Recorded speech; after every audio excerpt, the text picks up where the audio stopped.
ठाकुर जी एक दिन खेल रहे सब सखान के संग, और खेलते खेलते इतने में श्रीदामा भागन लगो। ठाकुर जी बोले, ए श्रीदामा कहां को जा रहे है? श्रीदामा बोलो, लाला ससुराल जा रहा हूं अपनी। ठाकुर जी बोले, नंदगाम सुनो, बरसानो सुनो, वृंदावन सुनो, गोकुल सुनो, जे ससुराल कौन सा गांव है भैया? श्रीदामा हंस के बोलो, लाला ससुराल गांव को नाम ना है। तो बोले, फिर कहा है ससुराल? बोले, जब ब्याह है जाए ना तो अपनो घर तो पीहर है और पत्नी को घर जो है क्या वो ससुराल है। ठाकुर जी बोले, जे पत्नी कौन होवे?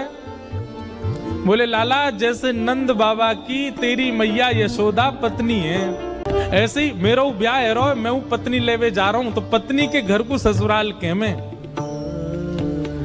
ठाकुर जी गए श्रीदामा के पास, ओए श्रीदामा मेरो ससुराल कौन सो है? मेरो ससुराल को नाम बता। श्रीदाम बोलो, मुंह का पता तेरो ससुराल कौन सा? तेरी बहू जहां की होगी वही तेरो ससुराल। बोले, मेरी बहू कहाँ है? श्रीदामा बोलो, लाला मुंह मत पूछे, मैया तो जाके पूछ। ठाकुर जी तो आज पहुंच गए सुबेरे ते ही, और यशोदा मैया से जाकर के रोने लगे। मैया बोली, काय गुरो रहा लाला? बोले, मैया तेने मुझे इतनी बड़ी बात छिपाई। मैया बोली, कहा छुपा दियो मैंने? बोले, तेने मेरी ससुराल को नाम ना बतायो आज तक। मैं 3.5 बरस को बूढ़ा हो, अभी तक मुंह मेरी ससुराल ना पता। और वो श्रीदामा अपनी ससुराल गए बहू लेवे। यशोदा मैया बोली, लाला तेरी संगत सुधारनी पड़ेगी, सबरे सखा तो दिन ब दिन बिगाड़ते जा रहे हैं, तूने एक बड़ो है जा, तेरी ससुराल है जाएगी। ठाकुर जी बोले, बड़े कैसे हूं मैं?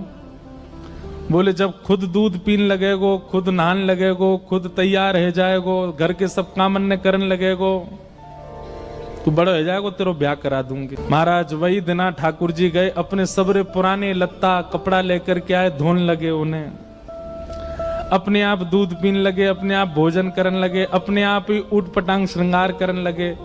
शाम को बोले, मैया मैं बड़ो है गो, अब ब्याह करा दे मेरो। मैया बोली, वाह दिन में ही बड़ो है गो तू। मैया तो बोले, मैया देख तू बात ने मत बदले, बार बार मुझे कह तू ऐसा कर तो ब्याह कराऊंगी, बड़ो है जा तो ब्याह कराऊंगी। अब सब काम मैंने कर दिए, घर के सब काम काज करने लगो मैं, देख अपना श्रृंगार खुद करके आऊं, देख कैसा लग रहा हूं मैं। मैया बोली, ओठ वारी चीज आंखन में लगा के आयो, आंख वारी ओठन में लगा के आयो, यूं करो बड़ो है गो मैं। ठाकुर जी बोले, मैया मेरो ब्याह करा दे, नहीं तो श्रीदामा बहू लेके आ रहा हूं, बाकी बहू ले आऊंगा मैं, वही की बहू को ले आऊंगा, वही की ससुराल को अपना बना लूंगा। तभी एक सखा दौड़ो दौड़ो आयो, बोले, ए लाला देख श्रीदामा बहू लेके आ गो। बहू को नाम सुनते ही ठाकुर जी तो मचल गए, लेके चल मुंह को जल्दी। मैया रोकने लगी, बोले, लाला ने सुधर के तो जा, कैसो बन के जा रहा है? ठाकुर जी तो दौड़े दौड़े गए, बीच रास्ता में रोक ले, सबको कथा पता है। माधवी की मां ने पहले ही मना करके भेजा था कि बोले, तेरे सखा, तेरे पति जो श्रीदामा, उनके जो सखा कृष्ण है, उनको मुख मत दिखाइयो। ठाकुर जी पालकी में घुस गए, हाथ पांव जोड़ के कहने लगे, भाभी जी एक बार ने अपना मुख दिखाए दो, लेकिन माधवी ने नहीं दिखाया। ठाकुर जी कह रहे हैं, देख ले, बड़े बड़े जोगी, बड़े बड़े तपस्वी, बड़े बड़े ध्यानी हमारे मुख को देखवे के काजे तड़पे, और हम तेरे सामने बैठे, तू हमें मोहना दिखा रही अपनो। माधवी ने मुख नहीं दिखाया। ठाकुर जी बोले, ठीक है, तड़पेगी मुख को देखवे के काजे। माधवी बोली, मोए ना तड़पनो, मेरे पास मेरो खसम है, वही देख लूंगी, तो मैं काय को देखना। ठाकुर जी बोले, वचन दे के जा रहा हूं, तड़पेगी। जैसे छोटे से बालक कभी कभी बड़ी बड़ी बात करते हैं तो बड़े लोग उसको मजाक में लेते हैं, ऐसी माधवी ने भी मजाक में लिया, देखा ही नहीं ठाकुर जी को। श्री शुकाचार्य जी वर्णन करते हैं, वृंदावन में कैसी स्थिति है।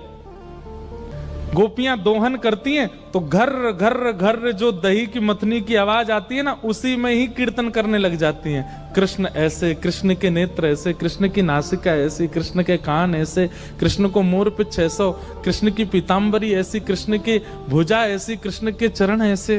कोई गोपी अपने घर में चौका लगा रही है और चौका में पौंछा की जो छर्र छर्र आवाज आवे, वही छर्र छर्र ध्वनि में ही कीर्तन करने लग जाए, कृष्ण ऐसे, कृष्ण ऐसे। हसितम मधुरम, चलितम मधुरम, वमितम मधुरम, मधुराधिपते अखिलम मधुरम। इन सबकी बातें सुनकर के मीराबाई, माधवी को ऐसा लगता है कि इन सब से तो मैं श्रेष्ठ हूं, कम से कम अपने पति की ही हूं, इन सब की तरह तो नहीं। पूरे दिन उस कृष्ण की प्रशंसा करती रहती हैं। सब गोपियां माधवी से कहती हैं, अभी तक तेरे सामने आयो ना आए और तेने अभी तक देखो ना आए। अरे या प्रेम को काम भावना ते मत देखियो, 3.5 वर्ष को 4 वर्ष को है, लेकिन वहां के प्रति एक अलग ही प्रेम प्रकट है जाए। माधवी सबको ज्ञान देती है, बोले चाहे 3 वर्ष को 4 वर्ष को है तो अन्य पुरुष, क्यों उसकी बातें करती हो, क्यों उसकी ओर देखती हो। लेकिन 24 घंटे गोपियों के बीच में रहती माधवी को और कोई चर्चा ही नहीं सुनाई देती। सब केवल कृष्ण की बात करती हैं, जल भरती हैं तो, बैठती हैं तो, भोजन बनाती हैं तो, बतियाती हैं तो, श्रृंगार करती हैं तो, हर समय कृष्ण कृष्ण कृष्ण कृष्ण। माधवी ने कुछ समय अकेले रहने का भी प्रण लिया, लेकिन अकेले रह नहीं सकती, जंगल है, कहां अकेली जावे, जाना पड़ता है। उस एक दिन रात में सोई तो अब कानों में कृष्ण कृष्ण कृष्ण कृष्ण गूंज रहा है, तो कान बंद करती, पता नहीं पूरे दिन इतना नाम सुनती हूं कि अब तो कानों में भी यही गूंजता है। कान बंद करके सोती है तो स्वप्न में कृष्ण ऐसे हैं। अब कृष्ण देखे नहीं है, लेकिन उसको श्याम वर्ण, पीली पीतांबरी, वंशी, मोर पिच्छ सब अनुभव होता है। उठ के बैठ जाती है, नेत्रों को मीटती है, क्या करूं मैं, नहीं चाहती है स्वप्न मुझे आवे। अब धीरे धीरे माधवी की स्थिति ऐसी होने लगी कि अब वो ना चाह करके भी कृष्णमयी ही हो गई है। रात्रि में सोती, अचानक उठ बैठती है, ऐसा लगता है मानो जैसे उसका हाथ पकड़ लिया हो। स्थिति ऐसी हो गई कि आधी रात और माधवी को ऐसा लगता है कि भोर हो गई, और तुरंत उठ करके जल्दी जल्दी वस्त्र धारण करती है, मटका उठाती है और दौड़ करके जाती है। अरे विलंब है गयो, इतनी देर है गई, मैं अभी तक उठी नहीं, जबकि है आधी रात। दिन रात सब परिवर्तित हो गया। पहुंच गई यमुना तट, और यमुना तट जाकर के देखा एक भी गोपी नहीं है, तो माधवी को लगा कि मैं विलंब से आई हूं, सब शायद जल भर के चली गई हैं। जल भर के रोज जाती है माधवी, लेकिन आज पता नहीं उस पात्र में इतना भार कहां से आ गया कि स्वयं ही नहीं उठा पा रही है। इधर उधर देखने लगी, याचना करने लगी, कोई तो आवे, कोई तो उठा दे, और तभी कोई नहीं है वहां। नंद नंदन श्याम सुंदर चलते हुए आ रहे हैं माधवी के पास। माधवी की मति घूम गई है। तभी ठाकुर जी वहां पहुंच गए। पहले तो चाल देखी तो चाल पर मोहित हुई, फिर जब वक्ष देखा तो वक्ष पर, जब हाथ देखे तो हाथ की चलन पर मोहित हो गई, और मुख देखा तो भूल गई सुध बुध।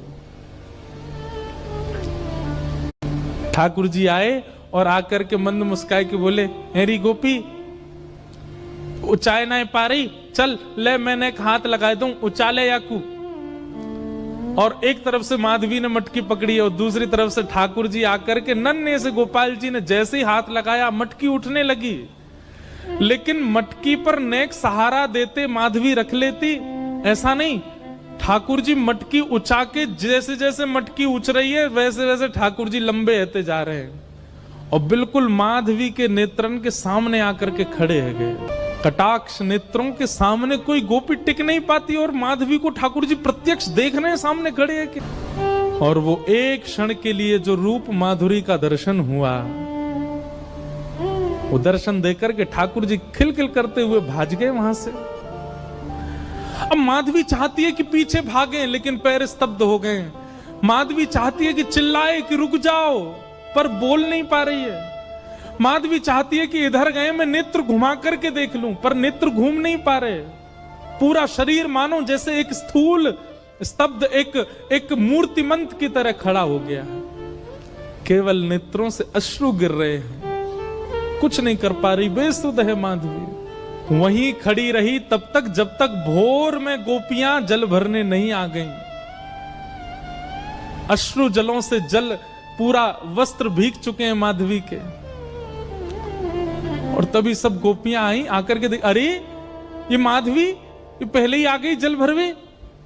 सब ने जाकर के हिलाया, स्पर्श के बाद भी माधवी हिल नहीं पा रही है, बस नेत्र लाल पड़े हैं, अपलक नेत्र हैं और नेत्रों से केवल अश्रु गिर रहे हैं। बोलना चाहती है, कहना चाहती है, चिल्लाना चाहती है, किसी को पकड़ना चाहती है, पर कुछ नहीं कर पा रही है। तब एक गोपी गई और यमुना जल लेकर के जैसे ही माधवी के मुख पे छिड़को, माधवी तुरंत सचल जैसी हो गई और धड़ाम से मूर्छित होकर गिरी। गोपियां सब उसके चरण मसलने लगी, हाथ पकड़ने लगी, सिर सहलाने लगी और जैसे ही होश में आई, होश में आती बस रो रही है और पूछ रही है वो कहां है, मोहिनी मूरत सांवली सूरत, वो कहां है।